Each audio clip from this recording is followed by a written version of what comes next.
What is the internet? The internet is like a popular thing. Some satellites up there. I picture in my head with like waves of internet going to the phone.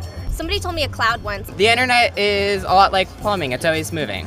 Most people don't have any idea where the internet came from, and it doesn't matter. They don't need to. It's sort of like asking who invented the ballpoint pen or the flush toilet or, the zipper. These are all things we just use every day, and we don't even think about the fact that one day somebody invented them. So the internet is just like that. Many, many years ago, in the early 1970s, my partner Bob Kahn and I began working on the design of what we now call the internet.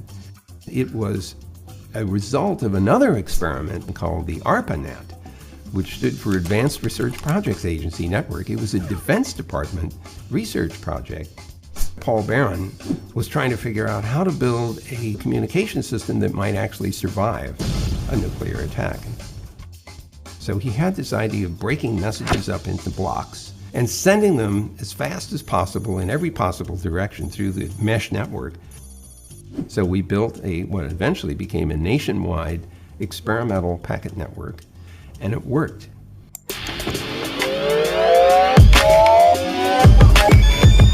Is anybody in charge of the internet? The government controls it.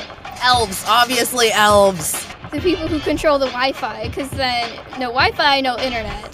T-Mobile, Xfinity. Bill Gates. Bill Gates. Bill Gates. Right? The honest answer is, well, nobody, and maybe another answer is everybody. The real answer is that the internet is made up of an incredibly large number of independently operated networks. What's interesting about the system is that it's fully distributed. There's no central control that's deciding how packets are routed or where pieces of network are built or even who interconnects with whom.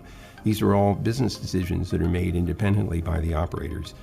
They are all motivated to assure that there is end-to-end connectivity of every part of the network, because the utility of the net is that any device can communicate with any other device, just like you want to be able to make phone calls to any other telephone in the world.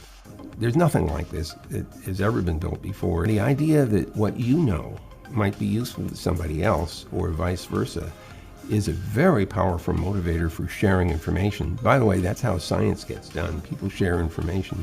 So this is an opportunity for people to think up new applications, maybe program them as apps on a mobile phone, maybe become part of the continued growth of the infrastructure of the network to bring it to people that don't have access to it yet, or just make use of it on a day-to-day basis. You can't escape from contact with the internet, so why not get to know it and use it?